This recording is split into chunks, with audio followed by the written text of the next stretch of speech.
L'équipe de la bouquinerie du Quai Saint-Michel vous propose de partir à la rencontre de Cédric Gras. Cédric Gras est géographe, écrivain et journaliste, mais aussi alpiniste. En 10 ans, il a écrit pas moins de 8 livres, dont nombre d'entre eux portent sur l'extrême-orient russe. Aujourd'hui, nous avons le plaisir de revenir avec lui sur ses aventures et son expérience pour nous entretenir de ce que peut être le voyage au XXIe siècle, à l'heure où plus rien, ou presque, n'est à découvrir. Cédric, bonjour. Bonjour Clément. Merci d'être avec nous pour cette émission aujourd'hui. Alors, j'aimerais commencer avec vous sur le thème du voyage, un thème qui vous est cher.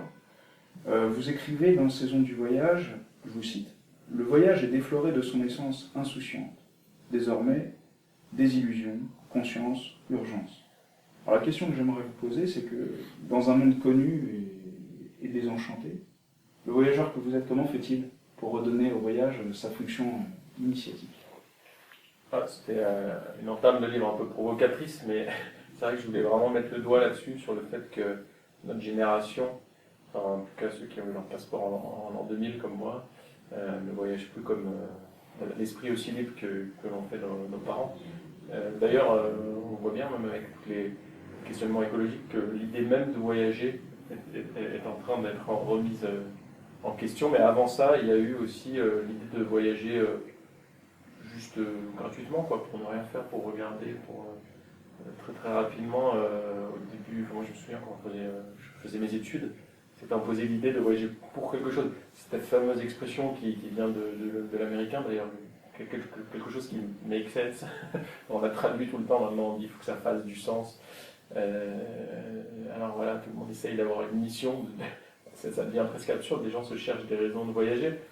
Et parfois c'est chouette, enfin, de toute façon c'est formateur, ça c'est sûr, même si on n'apporte pas grand chose, on est sûr de prendre. C'est quand même un petit peu la grande déséquilibre du voyage en général. On voyage surtout pour soi alors qu'on prétend le contraire. Et c'est là que c'est quelque chose de purement initiatique. En tout cas, moi je me suis lancé sur les routes de manière très égoïste. J'étais assez avide du monde, j'avais vraiment un grand appétit de tout ce qui n'était pas chez moi. C'était la curiosité, c'était aussi parce que je crois que c'est on vient de dire que c'est initiatique, enfin c'est presque quelque chose de rituel en fait, c'est imposé dans nos sociétés, même si c'est formalisé nulle part, mais tu as fini des études, tu prends ton baluchon et tu vas voir le monde et tu reviens. En fait c'est vieux comme le monde cette affaire. Mais c'est vrai, quand on est dans une société où il n'y a plus de couperet, enfin il n'y a plus de service militaire, le baccalauréat est très dévalorisé, enfin, il n'y a plus ces étapes qui te font passer de l'adolescence à l'âge adulte, et le voyage en fait, même si c'est des voyages pas forcément gigantesques, mais tu prends ton guide de routard, ton sac à dos et tu pars faire un grand tour.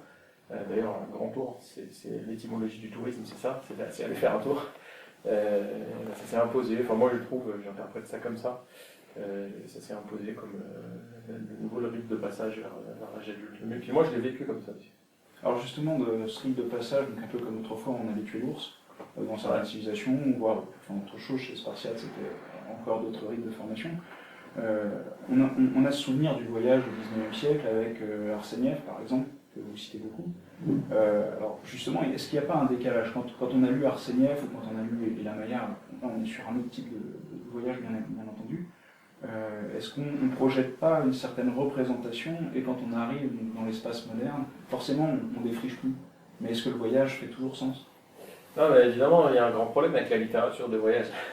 C'est que souvent, d'abord, les grands récits, les grandes pérégrinations sont datés, et pour cause. C'était aussi l'époque du défrichement du monde. Et donc, même à la fin du XXe siècle, il y a encore pas mal de choses de vierges, ou en tout cas assez méconnues. Il n'y a pas de grands textes qui soient restés et qu'il faut passer à la postérité. Enfin, je m'avance peut-être un peu, mais c'est sûr que les grands classiques de la littérature de voyage commencent à dater. Or, c'est eux qu'on lit, et c'est eux qui nous font rêver, et c'est eux aussi, et c'est quand même le bon côté des choses, qui nous jettent sur les routes. En revanche, après, eh bien, quand on arrive sur place, il y a ce contraste qui est parfois vaste d'un siècle. On est en train de confronter la réalité du XXIe siècle à tous ces textes, à tous ces regards aussi, parce qu'il y avait une vision du monde qui n'était peut-être pas la même. Et il y a soit de la déception, soit, et moi j'essaie de le voir comme ça, mais c'est parce que j'ai fait des études de géographie, donc j'essaie de voir ça de manière un peu froide parfois. Il y a aussi cette idée qu'il faut réexplorer le monde en fait. Quand on lit effectivement Hélène Maillard ou alors Arsenieff, là c'est carrément l'époque des grandes taïgas virginales avec des tigres. C'est évidemment plus comme ça. Quand on lit ces textes-là, on comprend à quel point la planète a été chamboulée. C'est dur, hein. Enfin moi j'ai un peu de mal à encaisser ça en fait au début, et puis maintenant je me dis qu'il faut accepter son époque, et puis surtout il faut la réexplorer, parce qu'en fait tous nos textes sont complètement datés, quoi.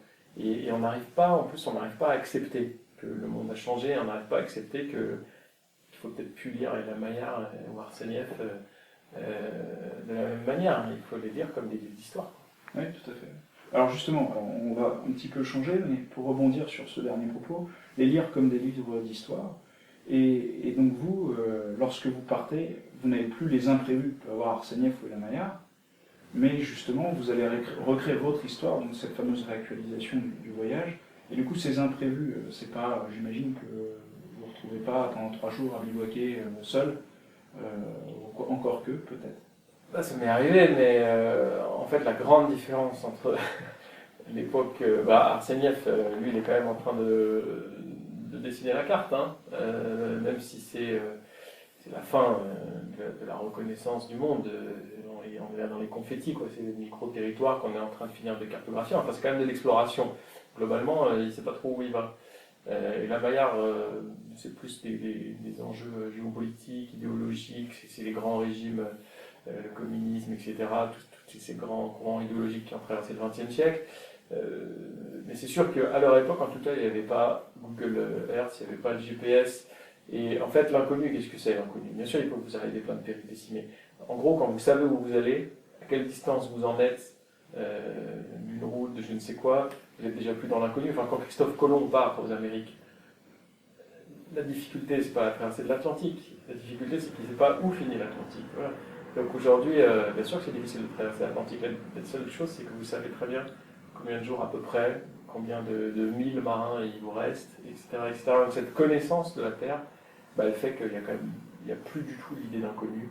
Et alors les imprévus, ça peut toujours arriver. Enfin, globalement, le voyage, c'est vraiment l'Odyssée. Hein. Enfin, l'aventure, il faut aller la chercher. D'ailleurs, c'est presque ridicule. Parfois, on se met soi-même dans des situations parce qu'il faut vivre l'aventure, on veut vivre l'aventure. Et en même temps, on n'est pas bête, donc on prépare nos voyages. Et si vous préparez trop bien votre voyage, je suis sûr qu'il ne vous arrive rien. Oui.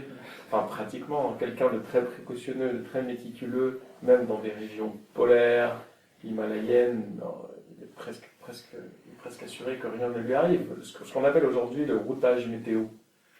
C'est-à-dire ce suivi quotidien des anticyclones, des dépressions, etc., qui est extrêmement précis sur certaines régions du globe. Ça peut vous éviter à peu près n'importe quelle mésaventure. Alors, justement, il ne peut plus y avoir quasiment de mésaventures.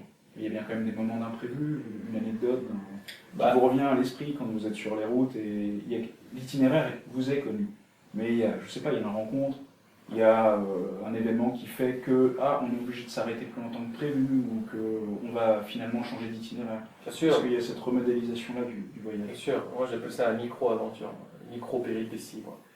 C'est plus les grandes aventures de l'époque, il faut se contenter de ça. Alors en revanche, c'est vrai que d'un point de vue humain, on peut avoir des surprises, des belles surprises, c'est beaucoup plus imprévisible d'ailleurs. Donc en Russie par exemple, c'est vrai que ça colore énormément le voyage, et c'est sans doute aussi d'ailleurs ce qu'on vient chercher. Alors c'est un voyage, là on passe déjà au niveau 2 du voyage, entre guillemets, parce que ça suppose aussi une connaissance minimale de la langue. Alors moi je milite beaucoup pour ça, pour qu'on arrête de faire des tours du monde à fond la caisse, d'enfiler les pays comme des perles, et de se vanter d'avoir un maximum de drapeaux sur son sac à dos ou sur sa manche. Ça sert à rien en fait. Enfin, oui, il y a une certaine ivresse, quoi. La route. C'est vrai que ça rend un peu euphorique. Enfin, on peut faire un voyage comme ça, mais à partir du moment où on s'arrête quelque part, où on revient souvent dans un même pays et qu'on est dans une logique d'approfondissement, là on passe un peu dans les coulisses, et ça c'est merveilleux, et puis c'est un voyage beaucoup plus riche. Et moi j'ai coutume de dire que ce voyage là il laisse beaucoup plus de traces, parce que vous faites un apprentissage intellectuel, Et bon, c'est de la langue d'abord, mais après c'est aussi une culture qui s'ouvre. La langue, c'est la clé, quoi. Vous ouvrez aussi des temps d'histoire, vous allez rencontrer des gens qui vont vous raconter vos vies et qui vont vous accorder aussi leur amitié, parce que c'est vrai que la barrière de la langue, c'est quand même un gros problème. Donc ce voyage-là, il vous transforme, je crois, beaucoup plus que celui qui consiste à faire le tour du monde. Donc finalement, à travers cette forme de réenracinement, il y a un phénomène d'acculturation, et c'est là que le voyageur véritable prend réellement possession en fait, du territoire sur lequel il se rend quelque part. Puisque c'est ces fameuses clés, vous parliez de l'image des coulisses, c'est un peu ça. Oui, Parce que le voyageur qui passe en mouvement perpétuel, il n'a que des images finalement. C'est ça. Les symboles lui échappent. C'est ça, c'est une espèce d'ivresse, quoi. Mais c'est magnifique aussi, hein. Enfin, je ne condamne pas non plus cette forme de voyager, mais c'est vrai que moi j'ai été heureux d'avoir vécu. Alors moi j'appelle ça le voyage vertical en fait. Il y a l'horizontal, donc qui consiste à faire le tour du monde à fond la caisse. Et puis le voyage vertical, finalement vous choisissez un lieu et vous installez. Alors souvent c'est bien d'avoir une raison de le faire quand même là pour le coup. Alors, soit vous êtes parti faire des études, soit ça peut être une expatriation professionnelle. Ça peut être sur une mission particulière, je ne sais quoi, mais à partir du moment où vous installez et vous approfondissez une géographie aussi, hein, une culture, une histoire, vous nouez des liens qui ne sont pas ceux que le voyage a coutume de vanter, à savoir qu'une rencontre d'une heure, en fait, une belle photo, c'était un monsieur avec un beau sourire. Et en fait, on ne sait pas très bien qui c'est, quoi, et puis on ne sait pas non plus grand-chose de lui. Donc ce voyage vertical, j'y crois beaucoup. Et aussi, parce que les bars les conversations de comptoir dans les bars de voyageurs aiment beaucoup aussi vous parler des petites gens, quoi. Et c'est vrai que c'est chouette de rencontrer des petites gens, mais moi j'ai découvert en m'installant en Russie, en Ukraine et en travaillant là-bas, qu'avoir accès à des politiques, des décideurs, des hommes d'affaires, c'est pas moins intéressant. Je dis pas que ce sont des gens qui sont pleins de vertus, mais en revanche ils vous racontent aussi toute une facette du pays à laquelle on n'a pas accès quand on passe à la bicyclette, en faisant le routard de service, etc. Ne serait-ce qu'on n'a pas le temps d'aller rencontrer ces gens, et puis on n'a aucune raison d'arriver jusqu'à leurs étages. Je dis ça parce qu'en général, ils sont dans des tours de verre. Mais voilà, ce voyage vertical, il vaut le coup. Celui qui consiste en fait à s'installer dans l'altérité, plutôt qu'à essayer de traverser tous les mondes. Et ça implique des choix aussi, parce que c'est vrai que quand on a 20 ans, dans son sac à dos, moi je veux tout voir, je veux tout savoir, je veux apprendre toutes les langues. Non, en fait, c'est pas possible. C'est une bonne intention d'ailleurs, on l'a tous, mais c'est pas possible.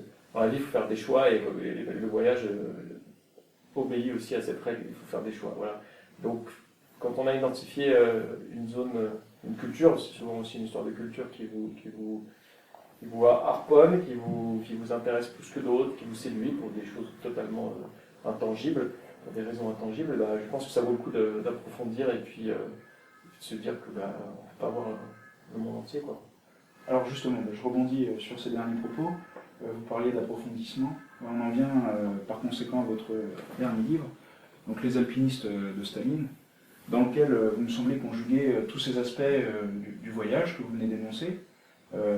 Vous avez aussi fait preuve, mis dans ce livre toute votre expérience d'alpiniste, et puis la partie russophone, puisque vous avez dû étudier les archives pour nous raconter ce fameux destin des frères Albakov. Alors j'aimerais que vous nous expliquiez qu'est-ce qui vous a attiré, parce que tout le monde n'est pas familier de ces deux frères-là. Non, ça m'a attiré justement. En tant qu'auteur, écrivain, paraît-il, il faut dire, j'ai du mal à m'assumer écrivain, mais ça m'a attiré d'avoir une matière vierge, un sujet qui n'était pas traité. On est quand même pas les premiers sur Terre, on est 8 milliards sur la planète, et évidemment qu'il y a une production littéraire, artistique colossale, et avoir un sujet vierge dans les mains qui vous passionne, c'est rare. Et autre chose, c'est que moi je ne sais pas faire grand-chose dans la vie, mais il s'est trouvé que ce sujet-là nécessitait de connaître la montagne, de parler russe, et puis de connaître un peu, d'avoir voyagé plus que la Russie, là, en Eurasie. Moi j'appelle ça l'Eurasie, l'ex-URSS comme on dit toujours, c'est-à-dire les pays d'Asie centrale, où se trouvent les chaînes de montagnes, les monts Célestes et le Pamir, qui servent de décor en fait aux exploits de ces alpinistes. Et donc j'étais heureux d'avoir ce sujet qui réunissait un peu toutes mes compétences, et en fait je me suis dit c'est pour toi ça. Voilà. De toute façon personne d'autre le fera. C'est vrai que ces personnages étaient complètement oubliés, des Russes eux-mêmes, hein. Enfin, les alpinistes russes savent qui ils sont, mais ils en savent finalement que peu. Alors moi j'ai eu la chance d'avoir accès aux archives du NKVD, enfin, c'est ce qui est, comme ça, c'était l'acronyme sous Staline, ensuite c'est devenu le KGB. En fait, ces alpinistes, pour faire très court, c'est ça qui m'a fasciné, je réponds comme ça à votre question, ont été à la fois des héros de l'altitude. Dans les années 30, c'est la première fois qu'on atteint des altitudes de 7000, 8000 mètres. Hein. Ça, c'est pas leur cas, mais 7500 mètres par exemple au Pamir, c'était héroïque pour l'époque. Ce sont des pionniers et en même temps, ils ont subi les foudres du régime stalinien. Ils ont un frère qui a été arrêté pendant la terreur, tous ses compagnons de cordée qui ont été soit déportés au goulag, soit fusillés. Et donc, ce contraste en fait entre une immense liberté et puis les geôles ou voir les goulags, ça m'a d'abord intrigué et en fouillant, je me suis dit qu'effectivement il y avait matière à faire un très beau livre et à ressusciter la mémoire de ces deux hommes qui ne sont pas n'importe qui. Hein. Le livre dans les Alpes françaises circule beaucoup, j'en suis très heureux. Les amoureux de la montagne sont, ont été d'abord intrigués, ils ont ouvert ce livre et ça leur a ouvert tout un pan de l'histoire de l'alpinisme qu'ils ne connaissaient pas, et aussi une géographie, parce que malheureusement, l'Asie centrale, l'Eurasie, sont quand même des espaces gigantesques, c'est un morceau entier du continent, sont très méconnus et très peu fréquentés par les touristes, les voyageurs occidentaux, alors que franchement, il y a des endroits qui soutiennent la comparaison avec les plus beaux lieux de la planète. Donc c'était aussi, à travers leur histoire, une manière d'amener peut-être de nouveaux horizons du voyage au lecteur. Alors justement, il y a quelque chose qui m'a beaucoup plu et beaucoup attiré dans ce livre, c'est que c'est à la fois un livre, certes, sur l'alpinisme, on est dans la grande histoire, puisque le destin de ces deux frères rejoint la grande histoire, on parlait des Kurdes, mais il y a aussi quelque chose qui se rattache à toute la littérature antique. On a vraiment l'impression d'un poème sur la volonté. C'est surtout avec le second frère, enfin avec Vitaly, où là on se dit mais c'est comme une ode à la volonté. Il est amputé de certaines phalanges et il repart quand même en haute montagne. Ah oui, c'est un personnage fascinant et il paraît qu'il n'était pas facile à vivre au quotidien, mais c'est un homme effectivement de fer. Alors moi, j'ai regretté évidemment de ne pas avoir des mentions, des notes, des éléments de sa vie intérieure, et des choses plus sentimentales, parce que je ne crois pas qu'il y ait que des hommes qui soient faits seulement d'acier. Donc il avait forcément, en plus il a vécu des choses, survécu même, à des événements cruels. Donc il avait forcément des pensées, des émotions, et malheureusement lui il n'écrivait pas, contrairement à son frère qui a un petit peu, alors ça a été publié sous la censure soviétique, mais en lisant entre les lignes, on arrive à avoir deux, trois renseignements, et Vitaly Abalakov, le grand frère, lui, peut-être que comme ça il se disait je forge ma légende, quoi. Ne pas laisser à la postérité ses faiblesses, et finalement se dire que ne survivront que les exploits. C'était peut-être intentionnel, j'en sais rien. En tout cas, le résultat est là, c'est très politique. Alors, il y a aussi une dernière question, avant des questions surprises. Vous parlez souvent d'Evtushenko, vous plaisez à citer la nostalgie du futur. Une belle métaphore. Alors, est-ce que vous-même, vous qui avez vécu donc, en ex-URSS, en Eurasie, on va prendre le terme Eurasie quand même. J'essaye d'imposer ce terme. C'est un très beau terme. Justement, est-ce qu'il n'y a pas chez vous quelque chose, même dans votre façon d'écrire, dans votre façon de partir là-bas, d'y séjourner longtemps, est-ce qu'il n'y a pas un peu de cette nostalgie du futur dont on parle? Si, bah, la nostalgie tout court, moi, ça me va très bien. En fait, d'ailleurs, j'ai pas de nostalgie du futur. Moi, je suis trop jeune d'abord, et puis j'ai pas vécu dans un pays qui m'a promis un futur lumineux. Je suis né dans un pays où tout se passe pas si mal, et puis en même temps, on n'est pas content parce qu'on voit bien que ça ira jamais mieux. Donc, on n'a pas la nostalgie du futur, on a plutôt la vraie nostalgie, celle du passé. Alors, la nostalgie du futur, Evtushenko, je ne sais pas s'il l'a inventé, parce que les Brésiliens ont cette expression, saudade au futuro. Et donc c'est cette idée qui est merveilleuse, a dû naître dans d'autres esprits très exotiques pour des Russes ailleurs. C'est-à-dire, enfin, la nostalgie du futur, c'est être nostalgique d'un temps où on avait de l'espoir. Voilà. On pensait que les choses iraient mieux. Alors, le projet communiste qui qui promettait, enfin ça c'est la date, l'échéance était toujours repoussée, mais promettait quand même un monde merveilleux, un paradis sur terre. Le communisme eh bien, proposait un espoir. Voilà. Et en fait, les gens n'avaient pas grand-chose. Enfin, moi, c'est comme ça que je comprends cette expression. Les gens ne vivaient pas grand-chose, mais ils vivaient dans l'enthousiasme, ils construisaient un monde meilleur. Voilà. Et donc, c'est ça la nostalgie du futur. Et puis aujourd'hui, ils en sont arrivés au même point que nous, en fait. Savoir que ça n'a pas trop marché. Et pourtant, ils vivent mieux. Matériellement parlant, mais bon, spirituellement parlant, il n'y a plus cet avenir, quoi. Il n'y a plus le lendemain, enfin, c'est le lendemain qui les chante, on dit ça comme ça en français. Donc ça, cette phrase, elle m'a beaucoup marqué. Et alors après, pour Evtushenko, Evtushenko, j'aime bien certains de ses poèmes, et puis moi j'aime bien qu'on essaye, comment dire, de lire un peu la poésie moderne, même si c'est du XXe siècle, c'est pas du XXIe, mais ce que je veux dire, c'est que nous, en France, la poésie, c'est forcément classique, quoi. Alors bien sûr, on a des auteurs gigantesques, et c'est toujours un bonheur que de relire les Alexandrins du XIXe siècle, etc., mais je ne crois pas que la poésie ait disparu. Alors, elle a disparu des librairies. Enfin, en tout cas, des tables de chevet, les gens ne la lisent plus. Il y a des auteurs, il y a des poètes, on ne les connaît pas, on se sent moins brillants. Est-ce que c'est la langue qui est devenue tellement moderne que maintenant on juge alambiqué et désuet d'essayer de faire des vers qui sonnent un peu? Je ne sais pas, c'est peut-être aussi l'époque, malheureusement, qui juge que tout ça n'a plus de raison d'être, parce qu'on veut que tout soit plus bref, plus contemporain, plus je ne sais quoi. En tout cas, moi j'aime beaucoup la poésie, et la Russie, la langue russe, m'a aussi attiré pour ça. C'est une grande langue de poésie.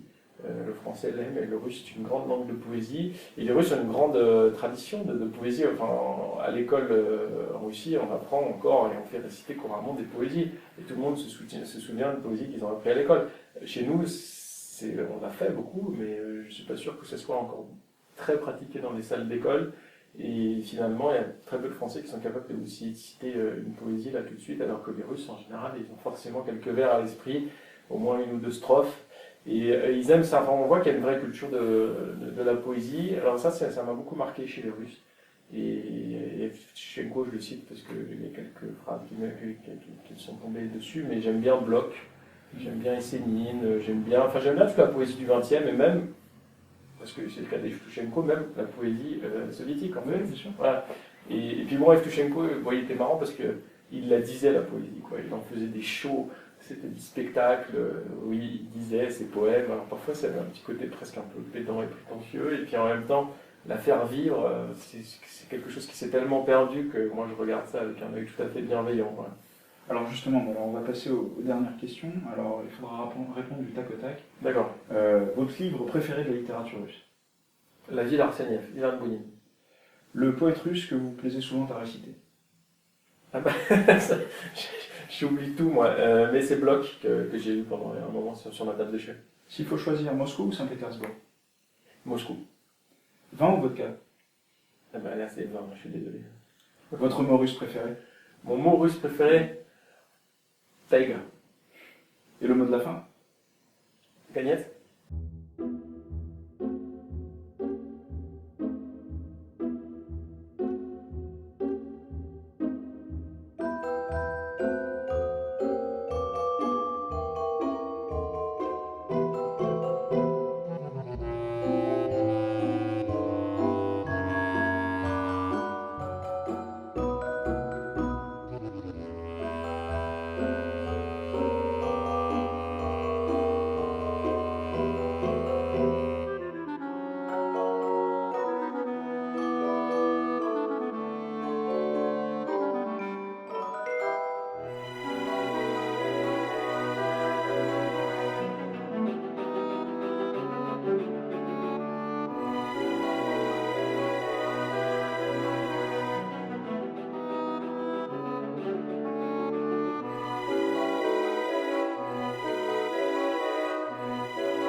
Merci.